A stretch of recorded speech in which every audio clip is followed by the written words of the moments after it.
Bonjour Charlotte, c'est un véritable honneur de te voir. Asseyez-vous, je vous en prie. Ne stressez pas. Merci beaucoup, monsieur. Apparemment, vous êtes ici pour rentrer dans l'Académie des Arts de Berlin, n'est-ce pas? Oui, tout à fait. Je vous connais déjà. Je suis au courant de votre talent et je vous soutiens fortement. Merci beaucoup. Alors, en premier lieu, je voudrais savoir d'où est venue cette passion pour l'art. Tout a commencé lorsque je suis parti en voyage en Italie avec mes grands-parents. Je commençais à avoir une fascination pour la peinture.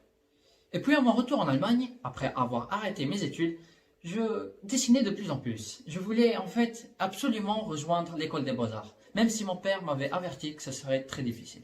Ah oui, c'est vrai. Tu as été obligé d'arrêter les études. À quel âge et quel est le motif? Malgré les humiliations et les moqueries que mes camarades et professeurs me faisaient, je partais toujours à l'école. Mais un jour, une loi m'interdisant de poursuivre le lycée est sortie, une année avant le baccalauréat, à mes 17 ans. D'accord. Est-ce que tu peux me parler un peu de toi-même, de tes goûts, de tes hobbies, de tes passions? Je n'ai pas vraiment de passion. Le dessin est devenu pour moi une obsession. D'accord. Cette académie est la plus grande académie d'art du monde. Vois-tu l'art comme ton futur ou comme quelque chose qui te représente? Absolument. Comme je l'ai dit précédemment, l'art fait partie de moi. C'est une obsession que j'ai. Je ne pense pas pouvoir l'oublier. C'est une super façon d'exprimer mes sentiments. J'ai aussi eu ton dossier et j'ai vu une de tes peintures. Voilà là. Ton talent est évident. Merci beaucoup. Du coup, as-tu une formation en peinture, une professeure particulière ou assisté à des classes de peinture? Avant de déposer mon dossier dans l'école des beaux-arts, mon père m'a offert des cours particuliers avec une professeure. Mais ça ne s'était pas bien passé. En fait, c'est comme si mon père avait jeté l'argent par la fenêtre. Je vois vraiment que ton art est abstrait, plein de sentiments. Et ceci est commun d'une personne qui a vraiment la passion pour l'art. Je pense vraiment que tu vas pouvoir progresser beaucoup dans cette académie. Et qu'est-ce que tu veux représenter exactement avec ton art?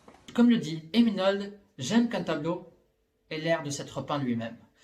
Je veux en fait absolument représenter et exprimer mes sentiments, parfois abstraitement, parfois pas. Avec cette citation que tu viens de me donner, est-ce que tu as des connaissances sur l'histoire de l'art et le monde artistique de l'époque ou ancien? Même si je ne me considère pas comme quelqu'un de très culte pour l'histoire de l'art, après avoir arrêté mes cours particuliers, j'ai commencé à admirer Van Gogh, Chagall, Munch et plusieurs d'autres. D'accord, merci beaucoup. Je vois bien que tu veux rentrer dans cette académie. Je ferai de mon mieux pour le réussir. Tu sais bien que 1% des juifs sont ceux qui rentrent. Mais comme ton père était un ancien combattant, je verrai ce que je peux faire. Moi, personnellement, je milite contre les lois raciales et je ne suis pas tout à fait d'accord avec le parti nazi. Du coup, j'essaierai de faire mon mieux pour que tu aies une place dans cette académie. Merci beaucoup pour ce que vous faites, cela me touche profondément dans le cœur.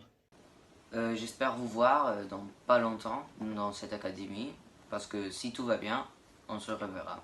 T'as le talent, t'as la passion, t'es vraiment parfaite dans cette académie. Merci, au revoir. Et puis à mon retour en Allemagne, après avoir arrêté... Es que no tengo saliva. He hecho daño.